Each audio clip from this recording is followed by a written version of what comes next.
Last week we discovered how to prune and grow good fruit, and today we'll find out how that fruit is made into wine. When the grapes come in, middle of October-ish, the first thing that happens is they go into this machine here. This is a de-stigger. So it does what it says on the can. It takes the stigs off, which are the stalks which hold the grapes together, and it pumps the grapes across into the press. So this is my press. It's basically a basket press that's been turned onto its sides. If I take the door off, do that.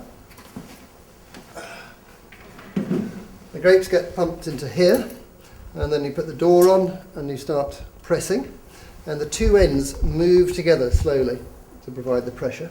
It's then pumped into one of the tanks, one of these big white tanks, and it's left there to settle for 1 to 2 days. You're left with clear juice at the top. That is then taken off into another of the tanks and the fermentation started. Eventually it's filtered, and then comes the fun part, because I've got something like 10 different varieties here in the vineyard, and I ferment everything separately. And I then blend. And depending on the characteristics of the year, which are very variable in this country, we get subtly different blends from year to year to make the best possible wines. Once we've decided on the blend, we do the blending, and we then have to do the bottling.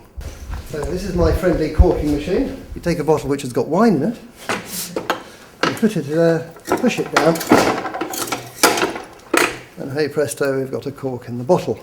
With red wine, the wine was actually pumped into this tank, yeah, and we ferment on the skins. So you don't separate out the solids. The skins go in there, not the stalks, and the fermentation is started on the skins, and you allow it to get quite hot to help extract the colours and the tannins.